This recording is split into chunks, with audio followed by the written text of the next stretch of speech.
¿Qué sucede cuando el cuerpo sigue funcionando, pero algo dentro ha dejado de creer en el sentido de seguir adelante? Existe un fenómeno silencioso que atraviesa a millones de personas en este preciso instante. Una sensación tan común como incomprendida, tan íntima como universal. No es depresión en el sentido clínico que la medicina occidental ha catalogado con precisión farmacéutica. No es ansiedad, aunque comparte con ella ciertos territorios emocionales. Es algo más antiguo, más primordial, más honesto en su brutalidad. El impulso inexplicable de abandonarlo todo, de dejarlo ir, de rendirse ante el peso acumulado de mantener en pie una existencia que parece haber perdido su argumento central. Esta sensación no discrimina.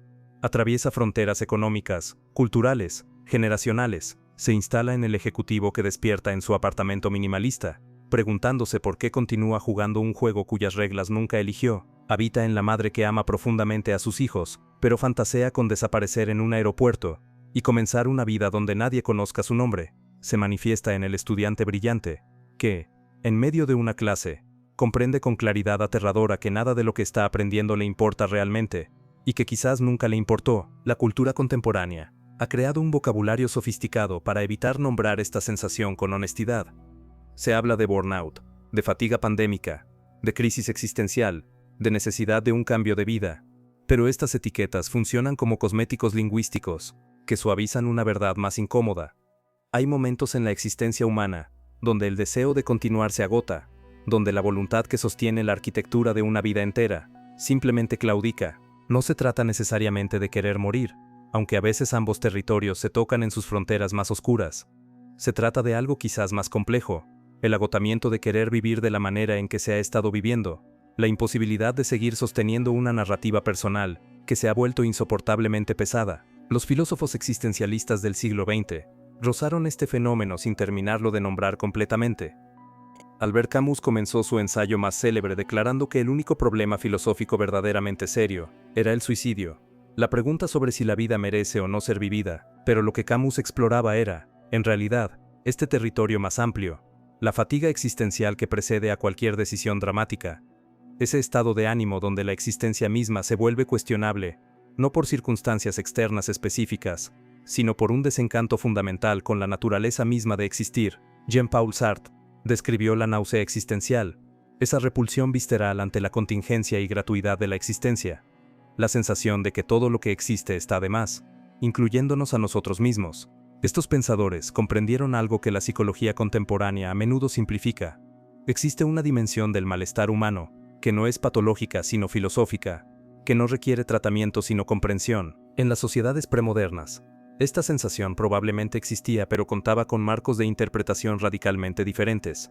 El campesino medieval que sentía el peso aplastante de su existencia, podía interpretarlo a través de categorías religiosas. Era una noche oscura del alma, una prueba divina, un llamado al retiro monástico. La tradición budista desarrolló toda una ontología alrededor del sufrimiento inherente a la existencia, ofreciendo no la eliminación del deseo de abandonar, sino un camino para trascenderlo mediante la comprensión de la naturaleza ilusoria del yo que sufre. Incluso las culturas indígenas tenían rituales de muerte simbólica y renacimiento, que permitían a un individuo abandonar una vida y comenzar otra dentro del mismo cuerpo, del mismo contexto social. Pero la modernidad occidental eliminó estos marcos de interpretación sin reemplazarlos con nada equivalente, dejando a las personas solas con una sensación que no saben cómo nombrar ni procesar. Lo que caracteriza a esta época particular de la historia humana es la multiplicación exponencial de opciones combinada con una disminución dramática del sentido. Nunca antes tantos seres humanos tuvieron acceso a tanta libertad teórica de elección, dónde vivir, qué estudiar, con quién relacionarse, qué creer, cómo estructurar una vida.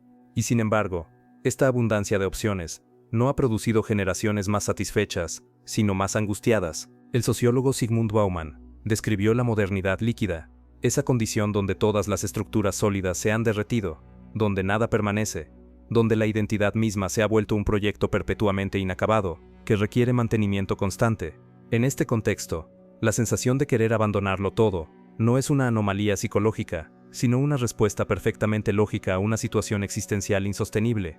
El agotamiento de tener que elegir continuamente, de tener que construir sentido sin herramientas ni instrucciones, de tener que justificar la propia existencia en cada momento. La economía de la atención ha intensificado este fenómeno de maneras que apenas estamos comenzando a comprender. Cada ser humano contemporáneo, con acceso a Internet, está expuesto a más información, más estímulos, más posibilidades, más comparaciones en un solo día que un ser humano medieval en toda su vida. Las redes sociales han creado un escaparate global permanente, donde cada persona puede comparar constantemente su vida interior, compleja y contradictoria, con las vidas exteriores cuidadosamente curadas de millones de otros. Esta asimetría es psicológicamente devastadora.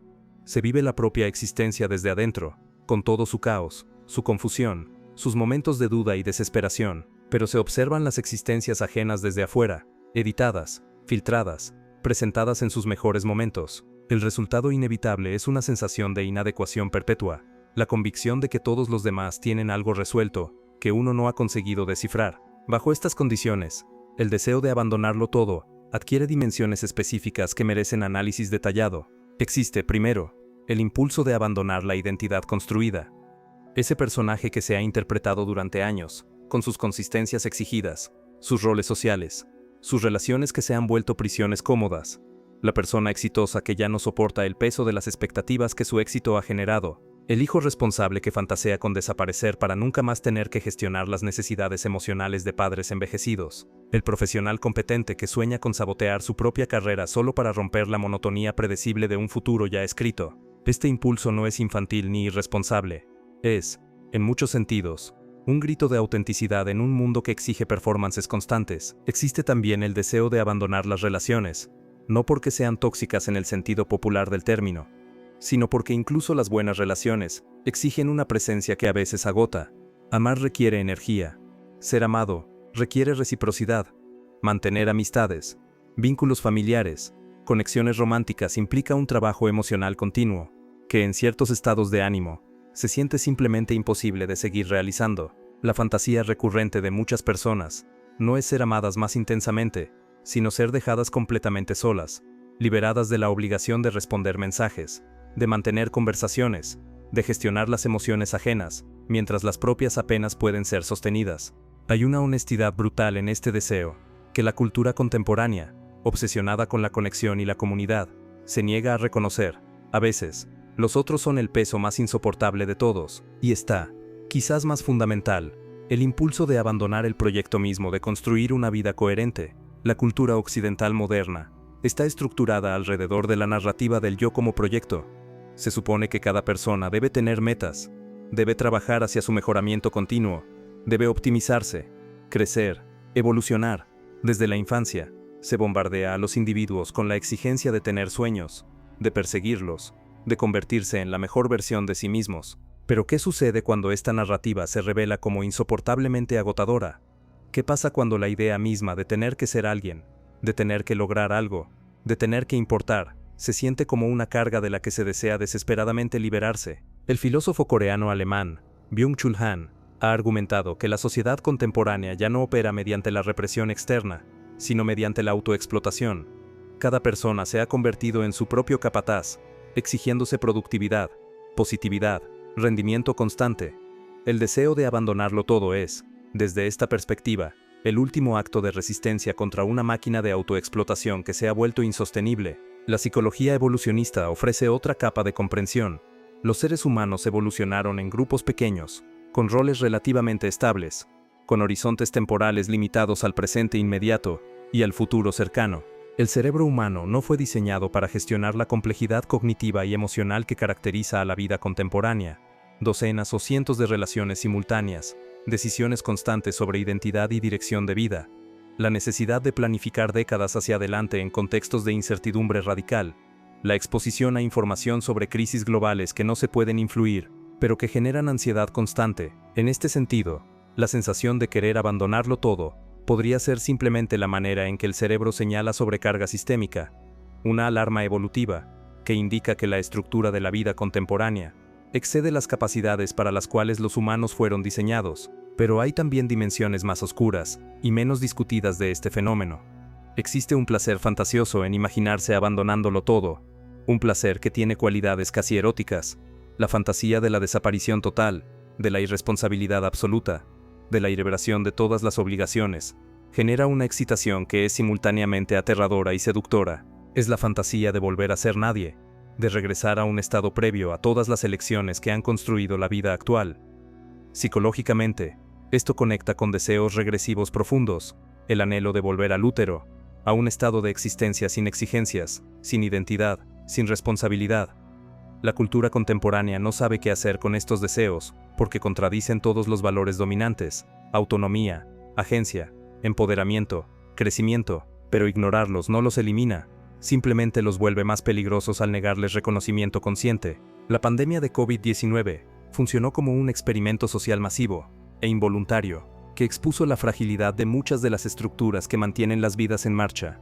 Cuando el mundo se detuvo, cuando las rutinas laborales se interrumpieron, cuando las obligaciones sociales se suspendieron, millones de personas experimentaron algo paradójico. Por un lado, ansiedad y trauma evidentes; por otro, un secreto alivio que casi nadie se atrevió a articular públicamente: el alivio de no tener que seguir interpretando el personaje habitual, de no tener que mantener las apariencias, de poder colapsar sin que se notara porque todos estaban colapsando simultáneamente. Y cuando el mundo comenzó a volver a la normalidad, una cantidad significativa de personas descubrió que no querían volver, que la pausa había revelado cuánto de sus vidas previas estaba construido sobre automatismos y obligaciones que nunca habían examinado críticamente. El fenómeno de la gran renuncia, millones de trabajadores dejando sus empleos sin tener otro asegurado, fue una manifestación colectiva de esta sensación individual. La negativa a seguir sosteniendo estructuras vitales, que se habían vuelto intolerables. Es crucial distinguir entre diferentes manifestaciones de este impulso de abandonar, porque no todas tienen la misma naturaleza psicológica, ni las mismas implicaciones. Existe el abandono como huida patológica, el patrón repetitivo de personas que constantemente destruyen lo que construyen, que sabotean relaciones, trabajos, proyectos en cuanto estos comienzan a demandar compromiso sostenido. Esta forma de abandono es frecuentemente defensiva, una manera de evitar la vulnerabilidad que implica el compromiso genuino, una protección contra el rechazo futuro mediante el rechazo preventivo. Pero existe también el abandono como acto de honestidad brutal, el reconocimiento de que se ha estado viviendo una vida que nunca fue verdaderamente propia, que se han seguido guiones escritos por otros, que se ha invertido en proyectos que nunca tuvieron resonancia auténtica. Este segundo tipo de abandono no es patológico sino potencialmente liberador, aunque sea igualmente doloroso. La literatura y el arte han explorado este territorio con mayor honestidad que la psicología académica. La novela de Leo Tolstoy, Ana Karenina, no es solo una historia de adulterio, sino una exploración profunda del impulso de abandonar una vida entera por algo indefinido que se percibe como más auténtico,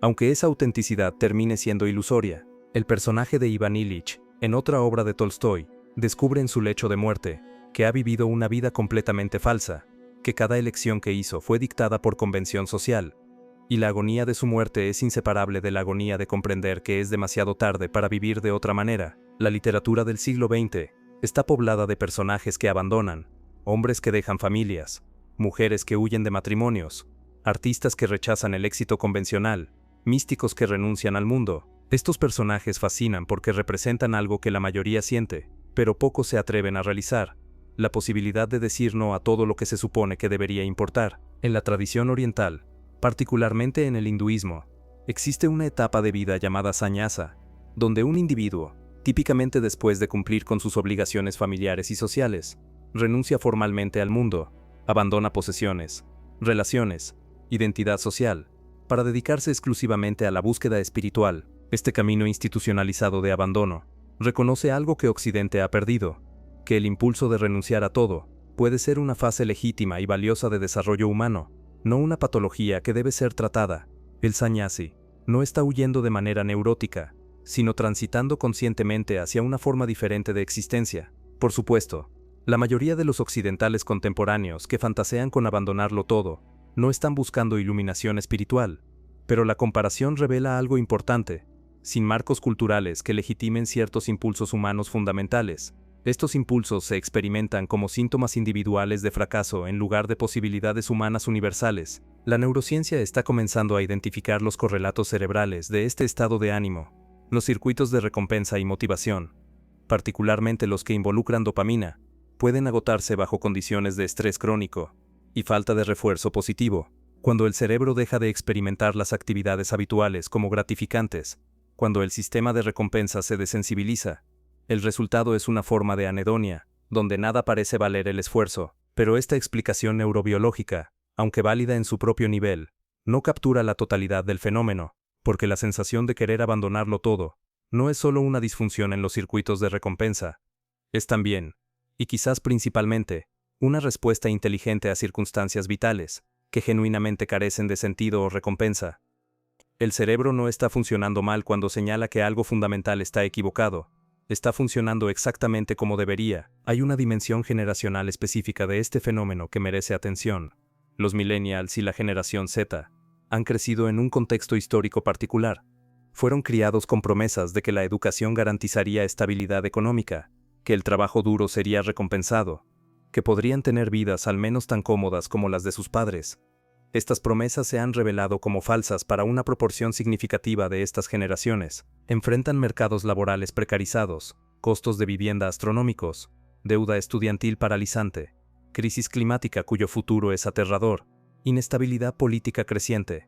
Además, son las primeras generaciones que han vivido sus años formativos completamente inmersos en tecnologías digitales y redes sociales, con todas las distorsiones perceptivas y psicológicas que esto implica. Para ellos, el deseo de abandonarlo todo tiene tonalidades específicas. No es solo fatiga existencial abstracta, sino una respuesta a la traición de promesas específicas, a la comprensión de que los mapas que les dieron para navegar la vida conducen a ninguna parte. Pero incluso esta explicación generacional y económica es insuficiente, porque la sensación atraviesa también a personas objetivamente privilegiadas, con seguridad material, con vidas que desde afuera parecen exitosas y envidiables.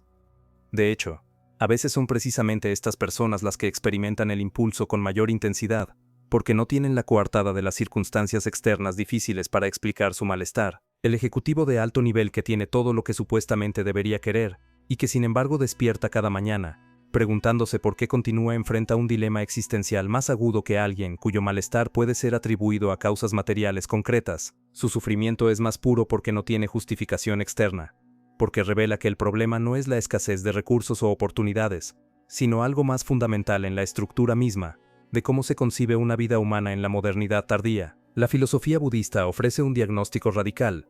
Todo sufrimiento proviene del apego, del deseo de que las cosas sean diferentes de lo que son, de la ilusión de un yo permanente, que necesita ser satisfecho. Desde esta perspectiva, la sensación de querer abandonarlo todo, surge precisamente de haber construido una identidad elaborada, que ahora requiere defensa y mantenimiento constante. El yo es una ficción pesada, y el impulso de abandonar es el reconocimiento inconsciente de esta ficción. Si se pudiera efectivamente disolver el yo, no habría nada que abandonar porque no habría nadie para quien algo pueda ser una carga. Esta enseñanza es profunda, pero también brutal en sus implicaciones. Sugiere que el problema no es la vida específica que se está viviendo, sino la estructura misma del yo que vive cualquier vida. Es una respuesta que Occidente encuentra difícil de asimilar porque su cultura entera está construida sobre la primacía del individuo autónomo. Existe también una dimensión de género, en cómo se experimenta y expresa este impulso. Los hombres, socializados hacia la autonomía y la acción, tienden a manifestar el deseo de abandonar mediante fantasías de escape literal. Irse a vivir a una cabaña en el bosque, comprar una motocicleta y desaparecer en la carretera, comenzar una vida completamente nueva en otro país bajo otra identidad. Las mujeres, socializadas hacia la conexión y el cuidado, experimentan el impulso frecuentemente como un deseo de ser relevadas de las responsabilidades de cuidado, de las demandas emocionales interminables, de la carga mental de gestionar vidas ajenas además de la propia. La fantasía femenina de abandono es a menudo más íntima, no desaparecer geográficamente sino psicológicamente, poder simplemente dejar de sostener emocionalmente a otros, poder por una vez ser egoísta sin culpa. Estas diferencias no son absolutas ni esenciales, pero reflejan los diferentes tipos de trampas existenciales en las que los géneros tienden a encontrarse atrapados. Hay que preguntarse también, ¿qué papel juega la tecnología en intensificar este fenómeno? Los smartphones y las redes sociales han creado una condición de conectividad permanente, que elimina los espacios de verdadera soledad y descanso mental. Cada momento del día ofrece la posibilidad de ser contactado, de enterarse de algo, de tener que responder, de compararse con otros. Esta conectividad perpetua genera una forma de agotamiento, que es cualitativamente diferente del cansancio físico. Es un agotamiento de la atención, de la capacidad de estar presente, de la posibilidad misma de existir sin ser observado, o de observar a otros. En este contexto, el deseo de abandonarlo todo incluye crucialmente el deseo de abandonar los dispositivos, las plataformas, las identidades digitales que se han vuelto tan reales como las físicas pero mucho más exigentes. La fantasía contemporánea del abandono casi siempre incluye la imagen de arrojar el teléfono al océano, de cerrar todas las cuentas, de volverse digitalmente invisible. La pandemia reveló también la fragilidad de las estructuras de sentido construidas alrededor del trabajo. Para generaciones criadas con la ética protestante del trabajo, donde la identidad estaba inextricablemente ligada a la ocupación profesional, el trabajo desde casa y las interrupciones laborales forzadas produjeron crisis existenciales profundas. Sin la estructura externa del trabajo, sin los rituales diarios de prepararse e ir a una oficina, sin la validación social que provee una posición profesional, muchas personas descubrieron que no sabían quiénes eran. Esta revelación fue devastadora, pero también potencialmente liberadora. Expuso cuánto de lo que se consideraba identidad esencial era en realidad role-playing social, interpretación de personajes dictados por estructuras económicas. Y con esta exposición vino la pregunta inevitable: ¿por qué volver a ese personaje? ¿Por qué no abandonar completamente la narrativa del yo profesional? Pero abandonar requiere no solo el deseo, sino también el coraje.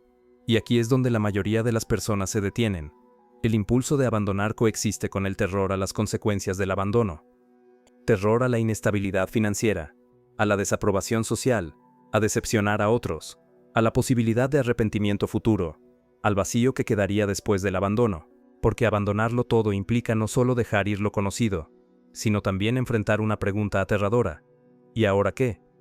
Si se abandona el trabajo, la relación, la ciudad, la identidad construida, ¿qué queda? ¿Existe un yo auténtico esperando ser descubierto debajo de todos los roles y obligaciones? ¿O el abandono solo revelaría un vacío más aterrador que cualquier vida insatisfactoria? Esta es la trampa existencial definitiva. El impulso de abandonar está motivado por la búsqueda de autenticidad, pero el abandono mismo puede revelar que no hay ninguna autenticidad esperando, que el yo auténtico es otra ficción. Algunas personas efectivamente abandonan. Dejan trabajos prestigiosos para mudarse a zonas rurales y cultivar vegetales. Disuelven matrimonios de décadas para vivir solas. Renuncian a carreras exitosas para dedicarse a proyectos creativos sin viabilidad económica. Las narrativas sociales sobre estas personas tienden a los extremos, o son románticas, celebrando la valentía de seguir el propio camino, o son condenatorias, juzgando la irresponsabilidad de abandonar obligaciones y privilegios. La verdad es invariablemente más compleja. Algunos que abandonan, descubren genuina liberación, y construyen vidas más auténticas y satisfactorias. Otros descubren que llevaron consigo los problemas, porque los problemas no estaban en las circunstancias, sino en los patrones internos de pensamiento y emoción. Y muchos experimentan ambas cosas: liberación genuina mezclada con nuevas formas de sufrimiento, pérdidas reales combinadas con ganancias inesperadas. La pregunta más difícil es si este impulso debe ser resistido o satisfecho. La psicología convencional tiende a tratarlo como algo que debe ser gestionado, procesado en terapia, entendido como síntoma de otra cosa que puede ser abordada sin necesidad de cambios dramáticos. Hay sabiduría en esta prudencia. Los impulsos intensos a menudo son temporales, y las decisiones irreversibles tomadas en estados de ánimo extremos frecuentemente se lamentan. Pero hay también una posibilidad de que esta sensación sea exactamente lo que parece ser: una señal urgente de que algo fundamental está equivocado, un llamado legítimo hacia una reconfiguración radical de la existencia. La dificultad está en distinguir entre estos dos casos, y no existe algoritmo confiable para hacerlo. Se requiere un tipo de honestidad consigo mismo, que es extraordinariamente difícil de alcanzar, especialmente cuando cada pensamiento está saturado por expectativas sociales internalizadas. En la mitología y los cuentos de hadas, existen patrones arquetípicos relevantes aquí: el héroe que abandona la aldea para emprender una aventura, el monje que renuncia al mundo, el santo que rechaza las tentaciones materiales, el loco sagrado que vive al margen de la sociedad convencional. Estos arquetipos persisten a través de culturas y épocas, porque capturan algo verdadero sobre posibilidades humanas: que a veces el crecimiento genuino requiere ruptura total con lo conocido,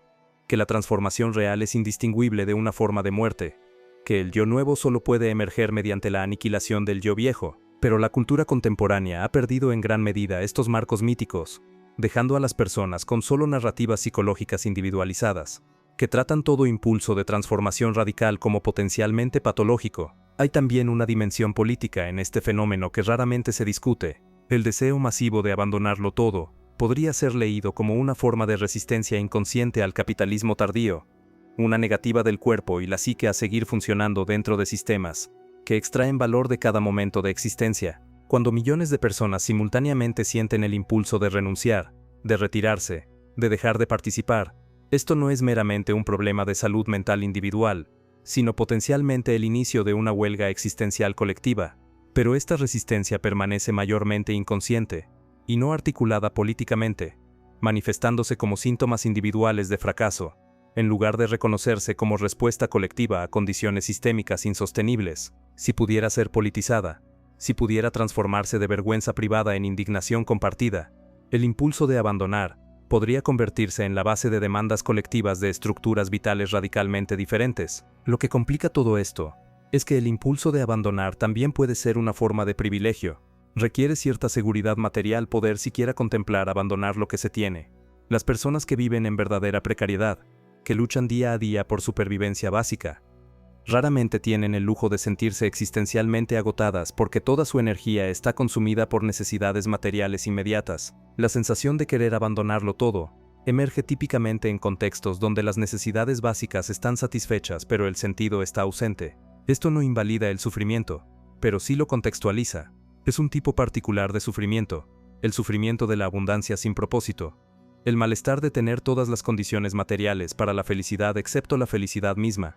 Los psicólogos evolucionistas argumentarían que los humanos no fueron diseñados para la felicidad sostenida, sino para la supervivencia y reproducción, y que la satisfacción que se siente cuando se satisfacen necesidades inmediatas es intencionalmente temporal, diseñada para motivar la búsqueda constante de más recursos, más seguridad, más estatus. La modernidad ha creado la primera época en la historia humana, donde grandes cantidades de personas tienen sus necesidades básicas satisfechas, de manera relativamente estable.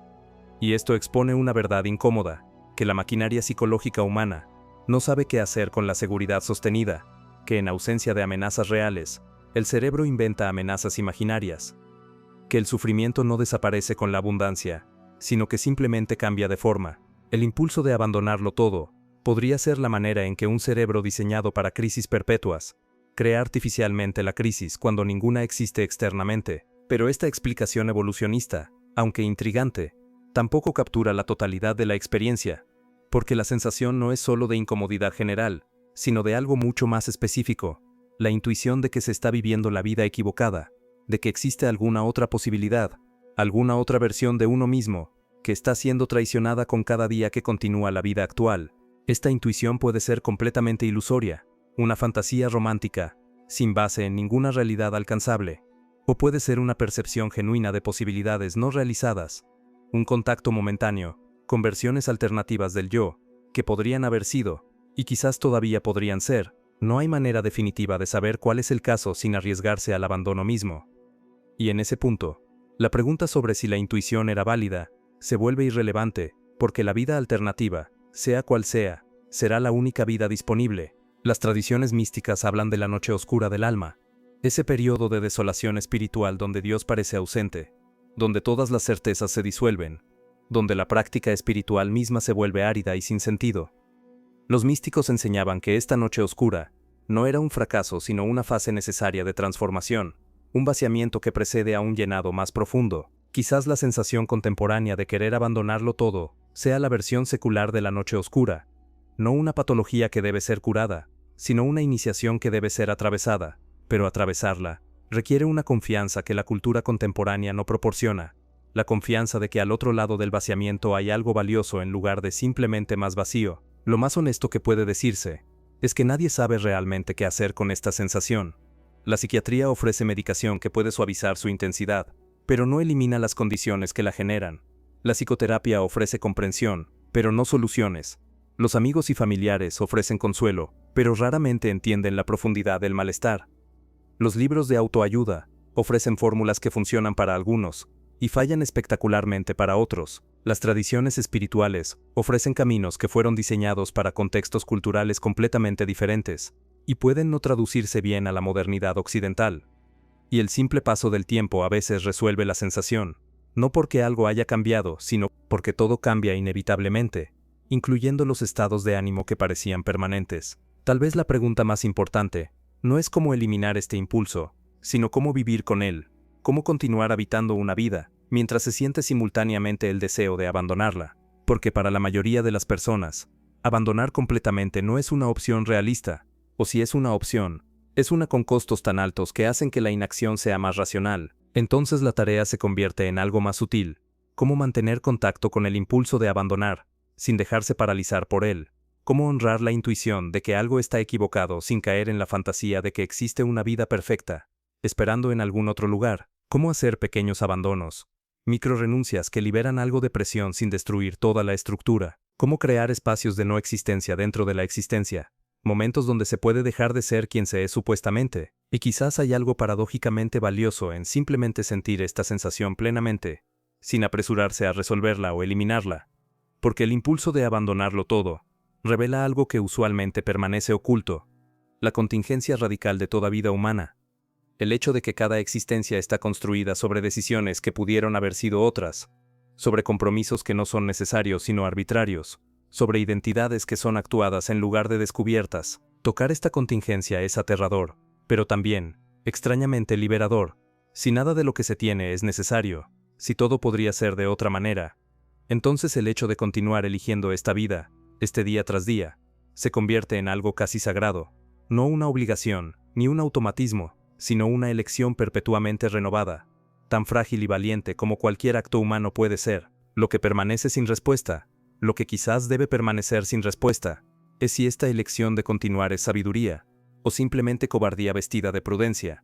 Si la mayoría de las personas que sienten el impulso de abandonar pero no lo hacen, están tomando la decisión correcta, o simplemente están paralizadas por el miedo.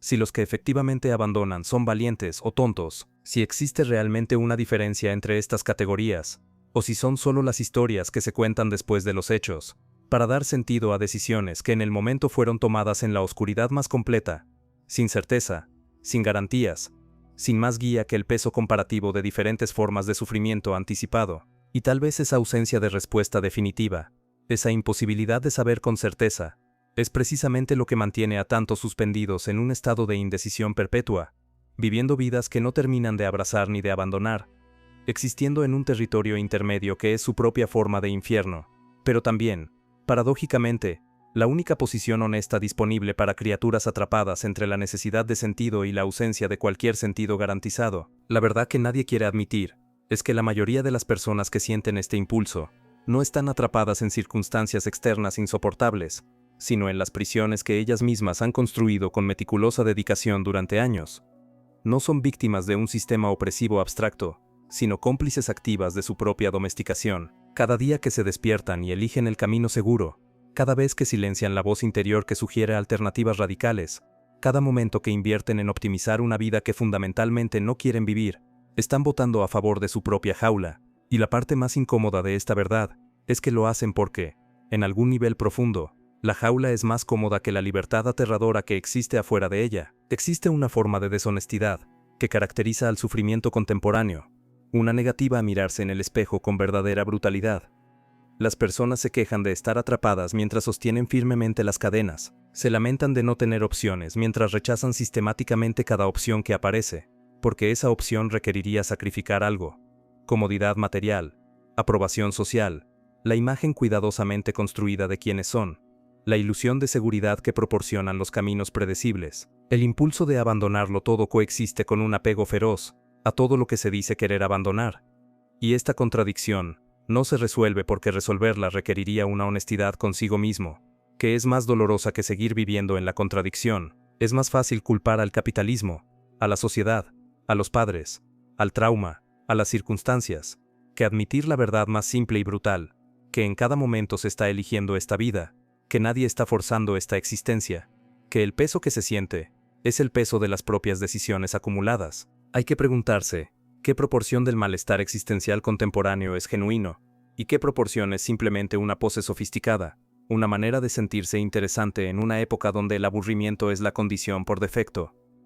La angustia existencial tiene una cualidad estética atractiva, una profundidad aparente, que contrasta favorablemente con la superficialidad de la vida ordinaria. Es más romántico sentirse como un alma en crisis que admitir que se está simplemente asustado de tomar decisiones, que es más cómodo dramatizar el propio malestar que hacer el trabajo duro y no glamoroso de cambiar concretamente las circunstancias de la vida. Las redes sociales están llenas de personas performando su crisis existencial, convirtiendo su supuesto deseo de abandonarlo todo en contenido consumible, en una identidad de marca, en otra forma de capital social, y esta performatividad vacía cualquier autenticidad que el impulso original pudiera haber tenido. lo transforma en otro producto más en el mercado de identidades disponibles para ser adoptadas. Lo que la mayoría evita reconocer es que abandonarlo todo requeriría, primero y antes que nada, abandonar la historia que se cuenta sobre sí mismo. Y esa es la renuncia más difícil de todas, porque esa historia, incluso si es una historia de sufrimiento, de insatisfacción, de vida no vivida, es al menos una historia conocida. Proporciona estructura, identidad, un guión. Abandonar esa historia significaría flotar en una incertidumbre radical, sin ninguna narrativa que organice la experiencia, sin ninguna identidad estable en la cual refugiarse. Significaría admitir que uno no sabe quién es, qué quiere, hacia dónde debería ir, y la mayoría de las personas preferirían morir antes que admitir esa ignorancia fundamental sobre sí mismas. Entonces construyen elaboradas explicaciones sobre por qué no pueden cambiar, sobre qué les impide abandonar lo que dicen querer abandonar, y estas explicaciones funcionan perfectamente como justificaciones para la inacción. Son coartadas existenciales, que permiten seguir sintiéndose víctimas de circunstancias en lugar de reconocerse como arquitectas de la propia prisión. Hay una pregunta brutal que cada persona debería hacerse en soledad total, sin la posibilidad de mentirse. ¿Realmente quiero abandonarlo todo?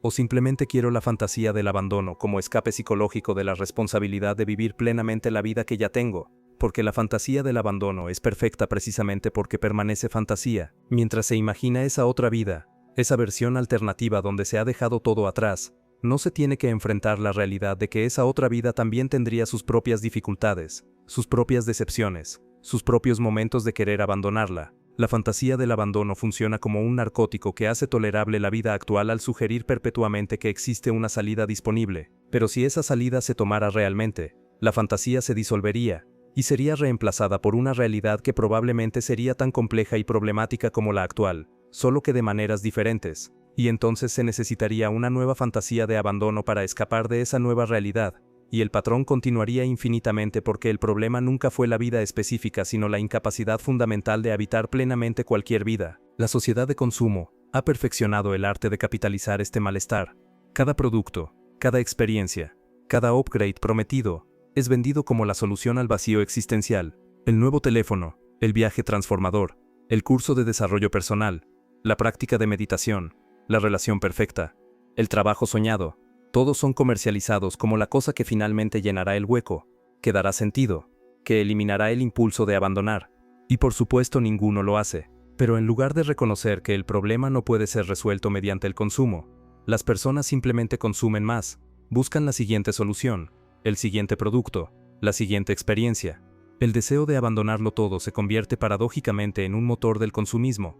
Personas que compran sus boletos de escape, que invierten en sus fantasías de transformación, que gastan recursos en la búsqueda de una versión de sí mismas que no existe y nunca existirá, y esta búsqueda mantiene intacto el sistema que genera el malestar en primer lugar. La pregunta que debería incomodar profundamente es, ¿cuántas de las obligaciones que se experimentan como cadenas son realmente obligaciones? ¿Y cuántas son simplemente hábitos o adicciones disfrazadas de responsabilidades? La persona que dice que no puede dejar su trabajo porque tiene que pagar la hipoteca de una casa que nunca realmente quiso comprar, pero que compró porque era lo que se esperaba que hiciera. La que dice que no puede terminar una relación porque no quiere herir a la otra persona, pero que está fundamentalmente usando esa consideración como excusa para evitar la incomodidad del cambio. La que dice que no puede cambiar su vida porque tiene hijos, pero que está secretamente usando a los hijos como justificación para su propia falta de coraje. Cada una de estas personas está contando una historia donde son víctimas de circunstancias, pero un examen más honesto revelaría que son víctimas de sus propias elecciones previas, de su incapacidad de decir no cuando debían, de su disposición a aceptar lo que otros esperaban en lugar de insistir en lo que ellas necesitaban. Y aquí es donde el autoengaño alcanza su perfección. Las personas han interiorizado tan completamente las expectativas externas que ya no pueden distinguir entre lo que genuinamente quieren y lo que han sido condicionadas a querer. Creen que quieren estabilidad, respetabilidad, éxito convencional, porque nunca se han dado permiso de cuestionar si realmente quieren estas cosas, o si simplemente han aceptado sin examen el guión que la cultura les entregó. El impulso de abandonarlo todo emerge cuando esta disonancia se vuelve insostenible, cuando el yo auténtico, por usar un término problemático, finalmente grita lo suficientemente fuerte como para ser escuchado por encima del ruido de todas las voces internalizadas, que dictan cómo debería vivirse una vida. Pero incluso entonces, la mayoría no escucha realmente, simplemente aumenta el volumen del ruido externo, se distrae más intensamente, se sumerge más profundamente en las obligaciones y rutinas que mantienen silenciada la voz auténtica. Lo que hace falta es algo que la cultura contemporánea evita a toda costa: silencio genuino, soledad real, tiempo extendido sin distracciones, donde uno está forzado a enfrentarse consigo mismo sin mediaciones. Pero las personas tienen un terror visceral a este encuentro. Llenan cada momento con estímulos, pantallas, podcasts, música, interacciones sociales, cualquier cosa que evite el momento de tener que estar solo con los propios pensamientos. Y esta evitación no es accidental sino estratégica, porque en el silencio emerge la verdad, y la verdad es generalmente devastadora. La verdad de cuánto tiempo se ha desperdiciado, la verdad de cuántas elecciones fueron hechas por cobardía en lugar de por convicción, la verdad de cuánto se ha mentido a uno mismo, la verdad de lo poco que se conoce sobre lo que uno realmente quiere o necesita. Enfrentar esta verdad requiere un coraje que pocos poseen, y es mucho más fácil seguir quejándose de la vida mientras se evita activamente el autoconocimiento que podría hacer posible un cambio genuino. Hay también una verdad incómoda sobre la terapia y la cultura de salud mental, que se ha vuelto dominante. A menudo funciona no para liberar a las personas, sino para ayudarlas a adaptarse mejor a situaciones que fundamentalmente no deberían tolerar. La terapia enseña a gestionar la ansiedad en lugar de cuestionar por qué existe tanta ansiedad. Enseña a desarrollar resiliencia en lugar de preguntarse por qué se requiere tanta resiliencia. Enseña a aceptar las circunstancias en lugar de rebelarse contra ellas. Y esto tiene sentido desde cierta perspectiva pragmática. No todas las situaciones pueden cambiarse, y algún grado de aceptación es necesario para cualquier forma de paz mental, pero existe un punto donde la aceptación se convierte en resignación, donde la gestión de síntomas reemplaza la búsqueda de causas, donde el ajuste psicológico funciona como anestesia, que permite a las personas seguir funcionando en contextos que son genuinamente disfuncionales, y la industria de la salud mental rara vez cuestiona esto porque su función implícita es mantener a las personas operacionales, capaces de trabajar, de consumir, de cumplir sus roles sociales, no liberarlas hacia formas de existencia radicalmente diferentes. La pregunta más honesta que alguien puede hacerse cuando siente el impulso de abandonarlo todo es: ¿estoy dispuesto a pagar el precio real del cambio? No el precio en términos de fantasía romántica, sino el precio concreto, material, emocional. ¿Estoy dispuesto a vivir con menos dinero? ¿Estoy dispuesto a perder el respeto de ciertas personas? ¿Estoy dispuesto a ser juzgado como irresponsable, egoísta, loco? ¿Estoy dispuesto a atravesar el periodo de caos y desorientación que sigue inevitablemente a cualquier ruptura mayor con lo conocido? ¿Estoy dispuesto a descubrir que después del abandono no hay iluminación esperando, sino simplemente otro conjunto de problemas? Porque si la respuesta honesta a estas preguntas es no, entonces todo el discurso sobre querer abandonarlo todo es solo eso: discurso, performance, una manera de sentirse profundo sin tener que hacer nada realmente profundo. Y hay una cierta honestidad liberadora en admitir esto, que uno prefiere la comodidad conocida al riesgo desconocido, que uno valora la seguridad más que la autenticidad, que uno está dispuesto a vivir una vida a medias, si eso significa evitar el terror de vivir una vida completamente comprometida con algo incierto. Pero hay otra posibilidad, más perturbadora: que el impulso mismo de abandonarlo todo sea otra forma de evasión, otra manera de no tener que comprometerse genuinamente con nada. Porque si uno siempre está contemplando el abandono, nunca tiene que invertirse completamente en lo que tiene. Se mantiene una distancia irónica, un pie fuera de la puerta, una reserva de no compromiso que protege contra la vulnerabilidad total que requiere cualquier forma de vida realmente vivida. Es más seguro estar siempre a punto de irse que estar verdaderamente presente. Es menos arriesgado mantener todas las opciones abiertas que elegir una y cerrar las demás, y entonces el impulso de abandonar se convierte en su propia forma de prisión, una incapacidad de habitar plenamente cualquier vida, porque siempre se está medio ausente, siempre fantaseando con estar en otro lugar, siempre preservando la posibilidad de escape en lugar de sumergirse completamente en el aquí y ahora con todos sus defectos y limitaciones. Lo que realmente aterra no es la posibilidad de que la vida actual sea la equivocada, sino la posibilidad de que no haya tal cosa como la vida correcta, de que toda vida sea fundamentalmente deficiente, de que el sentido perfecto y la satisfacción completa sean imposibles, no por mala fortuna o malas decisiones, sino por la naturaleza misma de la existencia consciente. Porque si esto es verdad, entonces el abandono no ofrece salvación, sino solo un cambio de decorado. Y esto significa que el trabajo real no es encontrar la vida correcta, sino aprender a vivir completamente cualquier vida, incluyendo sus aspectos insatisfactorios, sus decepciones inevitables, sus limitaciones inherentes, Significa renunciar a la fantasía de la vida perfecta que espera en algún otro lugar, y enfrentar la realidad brutal de que esta vida, con todo lo que tiene y todo lo que no tiene, es la única vida disponible, y que la pregunta relevante no es cómo escapar de ella, sino cómo habitarla con honestidad, con presencia, con coraje suficiente para reconocer tanto lo que se puede cambiar, como lo que debe ser aceptado. El problema fundamental es que la mayoría de las personas nunca han sido realmente honestas consigo mismas, ni siquiera durante 5 minutos continuos. Viven en una niebla de autoengaño perpetuo, contándose historias sobre quiénes son, qué quieren, por qué hacen lo que hacen. Historias que son lo suficientemente plausibles para ser creíbles, pero lo suficientemente falsas para evitar cualquier verdad genuinamente perturbadora. Y en esta niebla, es imposible tomar decisiones reales sobre la vida, porque no se conoce ni remotamente qué se está decidiendo, o quién está decidiendo.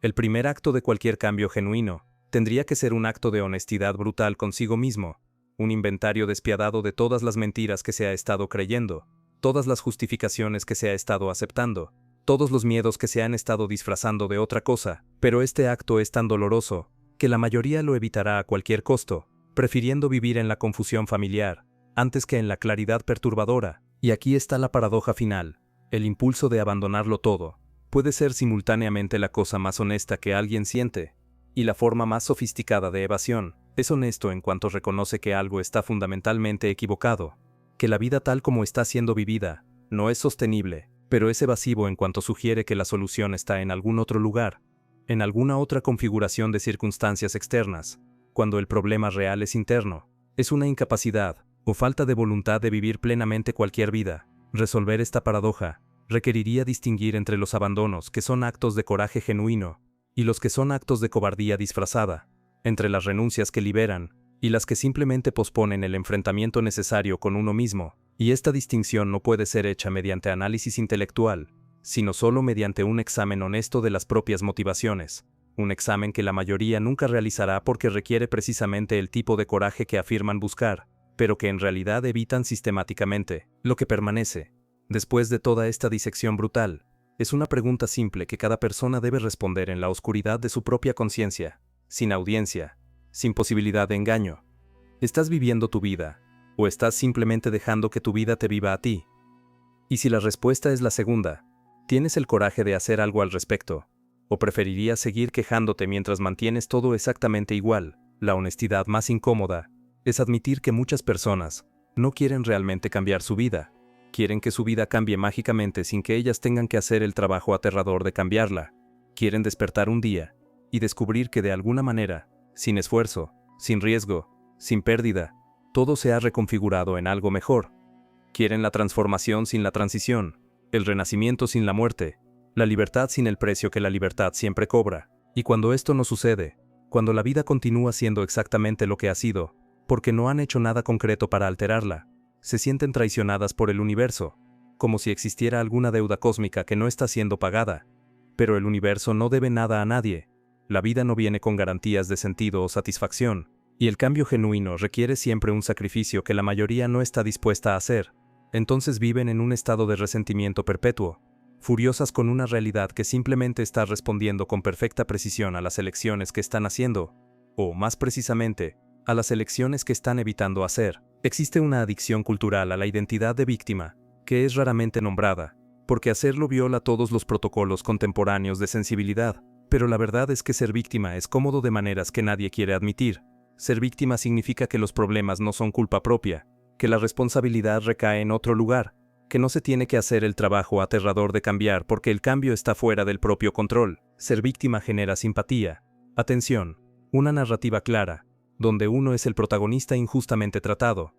Y la cultura contemporánea ha perfeccionado el arte de validar infinitamente estas narrativas de victimización, de nunca cuestionar, de siempre creer, de ofrecer compasión sin exigir jamás responsabilidad. Esto puede ser apropiado para víctimas genuinas de trauma y opresión real, pero se ha extendido a territorios donde funciona como un permiso para la inacción permanente, donde cualquier incomodidad se interpreta como trauma, donde cualquier expectativa se experimenta como opresión, donde cualquier sugerencia de agencia personal es rechazada como insensibilidad. La pregunta que nadie hace porque la respuesta es demasiado perturbadora: ¿cuántas personas están secretamente enamoradas de su propio sufrimiento?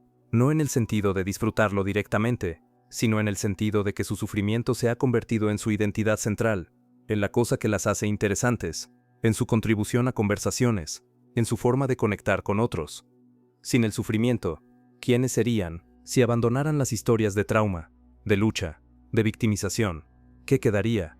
Y esta es una pregunta aterradora, porque para muchas personas la respuesta honesta es, muy poco. Han construido toda su personalidad alrededor de sus heridas, han organizado su vida social alrededor de comunidades de sufrimiento compartido, han desarrollado expertise en narrar sus problemas pero ninguna habilidad en vivir sin ellos. Entonces el sufrimiento persiste, no porque sea inevitable, sino porque se ha vuelto necesario para mantener intacta la estructura de identidad que han pasado años construyendo. Y el impulso de abandonarlo todo es, en este contexto, un impulso de abandonar incluso esta identidad de sufriente, esta última cosa que proporciona algún sentido de coherencia y propósito. Pero abandonar la identidad de víctima requiere aceptar algo más aterrador que cualquier forma de opresión externa, la responsabilidad total por la propia vida. Significa reconocer que, dentro de los límites reales que existen, se tiene mucho más poder del que se ha estado dispuesto a reconocer. Poder para decir no, para establecer límites, para hacer elecciones diferentes, para soportar las consecuencias de esas elecciones, y con este poder, viene una carga insoportable. Si se tiene poder, entonces el estado actual de la vida, no es solo algo que está sucediendo, sino algo que se ha permitido que suceda, algo en lo que se ha sido cómplice. Esta realización es devastadora, porque elimina todas las excusas, todas las justificaciones, todos los villanos externos convenientes, deja a la persona sola con su propia agencia, y con la pregunta imposible de responder, si siempre tuve poder, ¿por qué lo he estado usando para construir una vida que me hace miserable? La respuesta, cuando finalmente se permite emerger, es generalmente alguna variación de, porque tuve miedo. Miedo al conflicto, al rechazo, al fracaso, a la soledad, a la responsabilidad, a la posibilidad de descubrir que incluso después de cambiar todo, el problema persiste porque el problema soy yo mismo. Y este miedo es tan fundamental, tan ontológico, que organiza secretamente cada decisión importante de la vida. No se toma el trabajo interesante porque paga menos, y se tiene miedo a la inseguridad financiera. No se termina la relación mediocre porque se tiene miedo a estar solo. No se expresa la verdadera opinión, porque se tiene miedo al desacuerdo. No se persigue la ambición real porque se tiene miedo al fracaso visible. Y cada vez que se elige desde el miedo, se refuerza la prisión, se añade otro barrote, se hace más difícil imaginar la alternativa, hasta que un día se despierta completamente atrapado en una vida que se construyó deliberadamente, ladrillo por ladrillo, elección temerosa por elección temerosa, para ser exactamente la prisión segura que es. Lo que hace esta situación particularmente cruel es que la cultura contemporánea celebra performativamente el coraje, mientras castiga sistemáticamente a cualquiera que lo ejerce genuinamente. Se aplauden las historias de personas que abandonaron todo y encontraron la felicidad, pero se juzga despiadadamente a las personas reales que están en proceso de abandonar. Son egoístas, irresponsables, están teniendo una crisis de mediana edad, están siendo inmaduros, se romantizan la autenticidad y el vivir según los propios valores, pero cuando alguien realmente lo hace, y sus valores resultan ser inconvenientes o perturbadores para otros, se le exige que se conforme, que sea razonable, que piense en los demás. Esta hipocresía cultural no es accidental sino funcional.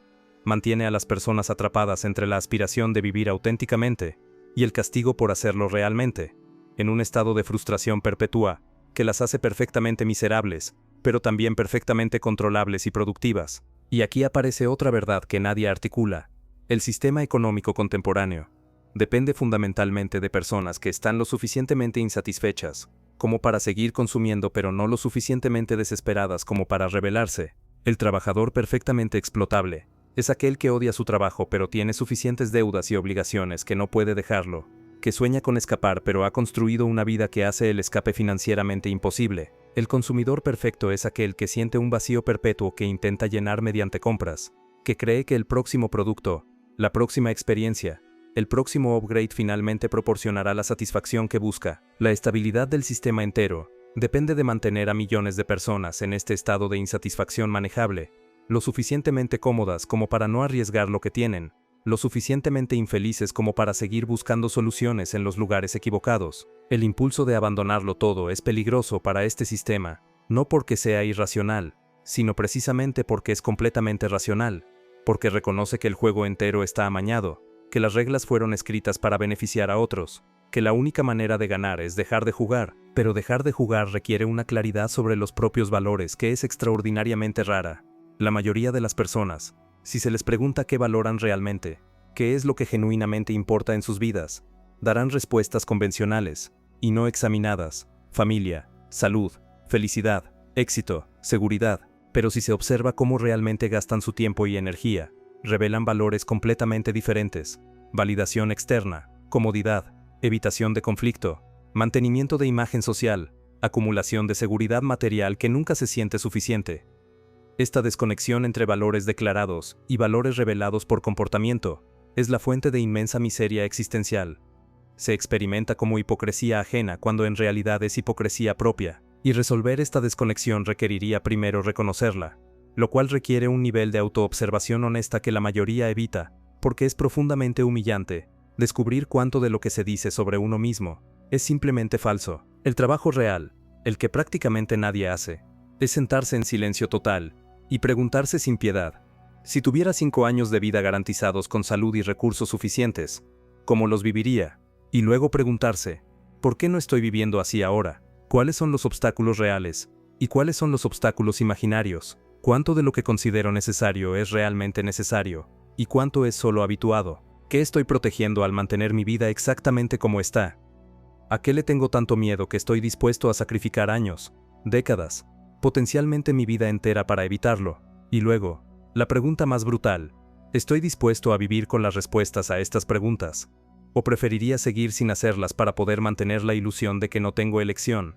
Porque la realidad es que la mayoría de las personas tiene mucha más elección de la que está dispuesta a reconocer. No elección ilimitada, no libertad absoluta, pero sí márgenes de maniobra que están deliberadamente sin explorar, porque explorarlos requeriría aceptar incomodidad, inseguridad, desaprobación social, requeriría vivir con menos dinero, menos estatus, menos comodidad material, requeriría decepcionar a personas cuya aprobación sea considerado esencial, requeriría parecer extraño, imprudente, egoísta a los ojos de quienes valoran la seguridad y la conformidad por encima de todo, y resulta que para la mayoría, estos costos son demasiado altos. Preferirían vivir vidas que secretamente desprecian, antes que pagar estos precios, y esta es una elección perfectamente válida, pero debería ser reconocida como elección, no disfrazada como inevitabilidad. La paradoja más profunda es que el impulso de abandonarlo todo es a menudo más fuerte precisamente en aquellas personas que menos lo necesitan, que tienen vidas objetivamente privilegiadas, que han alcanzado exactamente lo que se supone que debían alcanzar, según todas las métricas sociales de éxito. Estas personas sienten el impulso con intensidad devastadora, precisamente porque su éxito ha eliminado todas las excusas externas para su insatisfacción. No pueden culpar a la pobreza, a la falta de oportunidades, a la discriminación, a circunstancias desafortunadas. Su malestar es puro, sin adulterar por justificaciones materiales, y esto los obliga a enfrentar una verdad que la mayoría puede evitar: que el éxito convencional no proporciona sentido, que alcanzar todas las metas socialmente valoradas no elimina la sensación de vacío, que es completamente posible tener todo lo que se supone que uno debe querer, y aún así sentir que no se tiene nada que realmente importa. Y en este punto, solo quedan dos opciones genuinas. La primera es aceptar que el sentido es una construcción, que no existe significado objetivo esperando ser descubierto, que la tarea es crear sentido mediante compromiso, mediante elección, mediante la decisión deliberada de que ciertas cosas importarán porque se decide que importen, no porque importen inherentemente. Esta es la posición existencialista clásica, y es simultáneamente liberadora y aterradora, porque coloca toda la responsabilidad en el individuo. No hay guía externa, no hay validación objetiva, solo la necesidad de elegir y seguir eligiendo y vivir con las consecuencias de esas elecciones. La segunda opción es alguna forma de rendición a una tradición espiritual, que proporciona marco de sentido prefabricado, rendición a una causa mayor que uno mismo, que proporciona propósito mediante subsunción del yo individual en algo colectivo, o rendición en el sentido más oscuro, la renuncia al proyecto entero de encontrar sentido, y la aceptación del nihilismo puro. La mayoría de las personas evita ambas opciones, porque ambas requieren coraje filosófico, que es más raro que el coraje físico.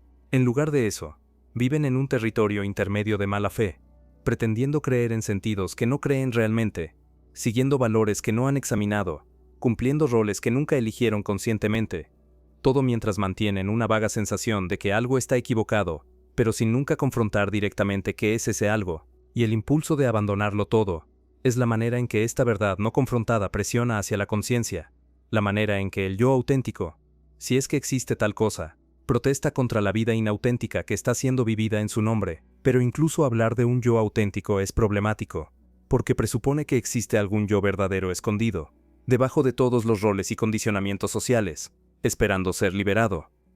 Y esta puede ser otra ficción consoladora. Quizás no hay ningún yo auténtico. Quizás no hay ningún yo auténtico. Quizás lo que existe es solo una serie de posibilidades, ninguna más verdadera que otra, y la angustia viene de la necesidad de elegir entre ellas, sabiendo que elegir una significa renunciar a otras. En este caso, el impulso de abandonarlo todo, no es el llamado de un yo auténtico, sino simplemente el vértigo de la libertad, el pánico ante la necesidad de elegir sin ninguna guía sobre qué elección es la correcta, porque ninguna elección es la correcta. Todas son simplemente diferentes formas de ser que se excluyen mutuamente. Lo que todo esto revela finalmente, es que el sufrimiento humano en la modernidad tiene una cualidad particular. Es el sufrimiento de tener demasiadas opciones combinado con la ausencia de cualquier criterio confiable para elegir entre ellas. Las sociedades tradicionales no ofrecían libertad, pero ofrecían certeza, roles claros, caminos definidos, sentidos colectivamente sostenidos. La modernidad ofrece libertad, sin proporcionar ningún mapa para navegar esa libertad, ninguna sabiduría sobre cómo usar la autonomía que ha sido ganada. Y resulta que muchas personas no quieren realmente libertad. Si la libertad significa tener que descifrar por sí mismas cómo vivir, qué valorar, hacia dónde ir. Quieren que alguien les diga, que algo externo valide sus elecciones, que exista una manera correcta de vivir que puedan seguir. Y cuando esta guía no aparece, cuando se ven forzadas a elegir sin certeza, entran en pánico y buscan cualquier cosa que proporcione estructura, ideologías políticas dogmáticas, comunidades que exigen conformidad total, relaciones que devoran la identidad individual, trabajos que consumen todo el tiempo y la energía dejando ningún espacio para tener que confrontar las preguntas imposibles sobre cómo debería vivirse una vida. La única salida de este laberinto, si existe alguna salida, requiere algo que podría llamarse madurez existencial, la capacidad de vivir con incertidumbre, de hacer elecciones sin garantía de que son las correctas, de comprometerse con caminos sabiendo que son arbitrarios, de crear sentido sabiendo que es una construcción, de valorar cosas sabiendo que ese valor no es inherente, sino otorgado. Requiere renunciar a la fantasía de que existe una vida perfecta, esperando en algún lugar, una versión correcta de uno mismo, que solo necesita ser descubierta. Requiere aceptar que cualquier vida será deficiente, que cualquier elección implicará pérdidas, que el sentido perfecto y la satisfacción completa son imposibles, y requiere, quizás más difícil que todo, aceptar que nadie vendrá a rescatar, que no hay salvación externa, que el trabajo de vivir es trabajo que cada uno debe hacer solo, sin audiencia, sin validación garantizada, sin saber nunca con certeza si lo está haciendo bien o mal, porque no existe estándar objetivo contra el cual medirlo. Y cuando se alcanza este punto de honestidad brutal, el impulso de abandonarlo todo finalmente revela su verdadera naturaleza. No es un llamado a escapar, sino un llamado a despertar, a vivir conscientemente en lugar de automáticamente, a hacer elecciones deliberadas, en lugar de derivar en decisiones por defecto. El abandono que se necesita no es necesariamente de las circunstancias externas, sino de las narrativas internas que han mantenido a uno dormido, de las excusas que han justificado la inacción, de las historias de impotencia que han servido como coartadas convenientes. Y este abandono es más difícil que cualquier abandono material, porque requiere confrontar todo lo que uno ha estado evitando sobre sí mismo,